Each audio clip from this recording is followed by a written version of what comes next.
De volta ao segundo e último bloco do programa Estação Saúde. No segundo bloco, conforme anunciei, vamos conversar com ele, Dr. Wilibaldo Cabral, que é o nosso consultor na área de cirurgia plástica. E o nosso tema de hoje é exatamente a orelha de abano. Doutor, seja bem-vindo ao programa Estação Saúde e as suas considerações iniciais ao nosso público. É um prazer estar aqui mais uma vez para abordar um tema muito comum na nossa região. E vamos aqui bater um papo para esclarecer tudo sobre o orelha de abano.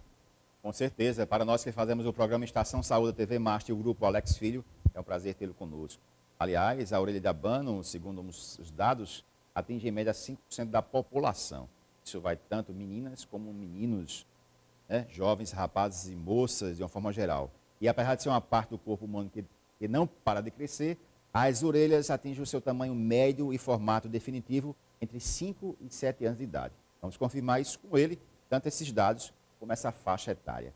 Mas antes, em relação a tudo isso, né, o que leva realmente a pessoa a ter essa chamada... Quais são as características, né? Porque existem orelhas de várias formas, com vários formatos. Mas o que caracteriza uma orelha de abano, no caso? A orelha, ela tem uma anatomia muito complexa, que a gente pode, daqui a pouco, mostrar com detalhes. Quando a orelha está situada, interposta lá no crânio, ela desenha entre o crânio e a face dois ângulos importantes. O ângulo entre a orelha e o crânio, que é o concho mastoideu, que é a região do crânio, e entre a parte externa da orelha e a parte interna, que é um outro ângulo, que é o concho mastoideu. Então, esses dois ângulos é que numa orelha normal, bem situada, estão em torno de 35 a 45 graus. Quando esses ângulos estão mais abertos, a orelha se afasta do crânio e aí se caracteriza a orelha em abano. Orelha em abano chama esse nome porque se assemelha àquele abano de churrasqueira para fazer o fogo chegar mais fácil. Então, aquilo ali, então, a orelha em abano. Até porque em alguns animais, eles abanam o próprio corpo com as orelhas. É o caso do elefante. O caso do elefante. Uhum. Não é? Por isso é chamado orelha em abano. Além desse afastamento desses dois ângulos, concho mastoideu e escafo conchal, outras deformidades estão inseridas na orelha em abano. A principal dela na orelha em abano por completo é a ausência de algumas estruturas que ela tem. Uma das estruturas, a orelha, se a gente olhar para ela, a gente vai ver que ela tem uma anatomia muito complexa. Ela é cheia de saliências, depressões, sulcos, ângulos. Então, ela é muito complexa. Aliás, doutor, a gente podia aproveitar e mostrar a imagem, né? Nós capturamos. Vamos ver aquela imagem, a primeira imagem da orelha.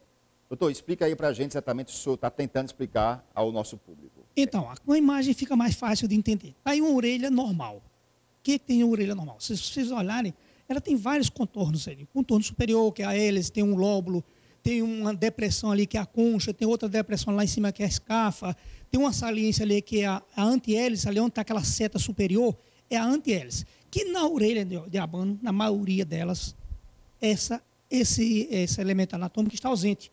E a orelha fica feita uma orelha de rato, e não tem essa saliência. Por isso é chamado muitas vezes de orelha de rato. Orelha de abano se semelhando a uma orelha de rato, pela ausência daquela estrutura ali. Então, além disso aí, outras deformidades podem estar associadas. Mas o clássico da orelha em abano seria a ausência da antihélice, aquela setazinha superior, certo. O afastamento do crânio, um alargamento dos ângulos,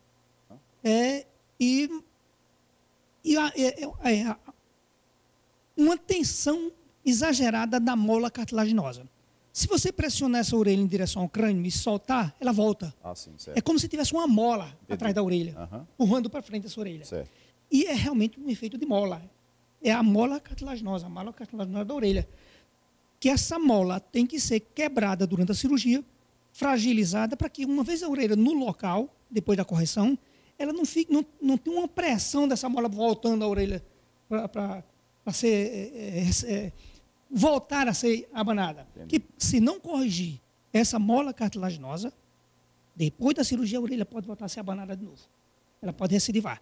Então, uma das características da cirurgia é quebrar essa mola cartilaginosa, corrigir e recriar essas estruturas que por acaso estejam ausentes.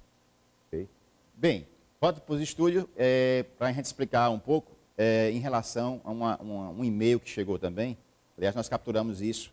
Olha só, eu vou fazer 18 anos, queria muito fazer essa cirurgia. Na infância, tive problemas com apelidos.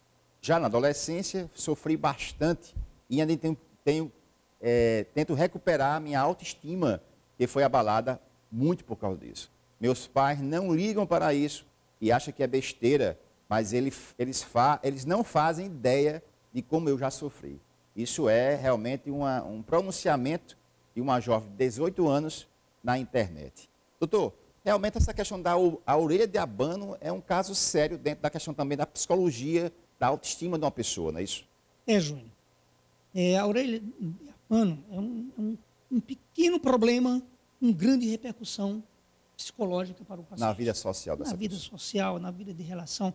Só para ilustrar, recentemente eu operei um garoto de 12 anos de idade e o pai ficou tão feliz que operou ele próprio com 56 anos de idade.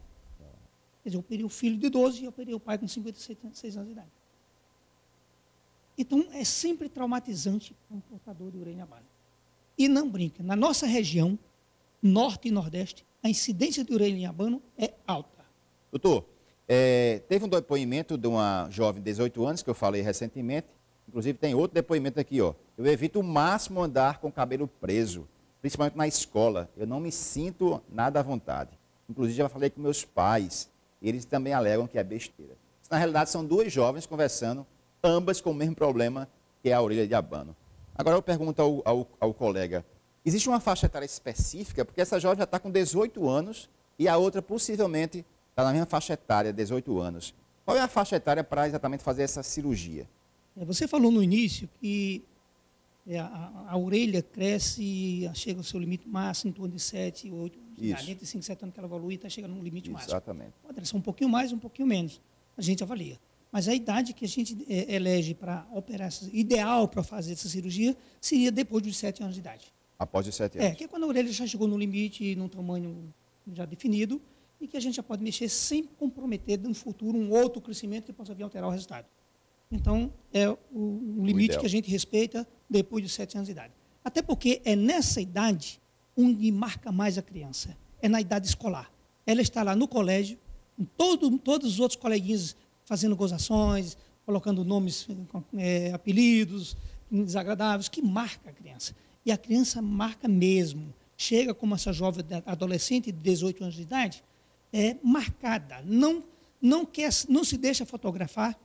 Muitas delas nem permitem comemorar os seus 15 anos. É um glamour que toda mocinha sonha.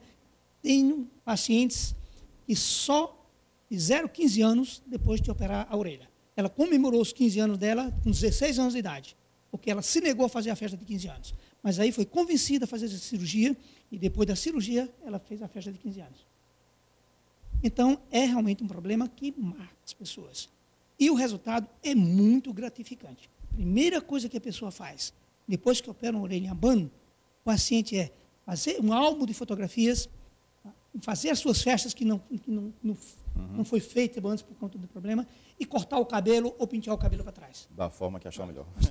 Essa é a primeira medida depois de fazer. Se você quiser rever as entrevistas dele, acesse o site www.estaçãosaúdetv.com.br.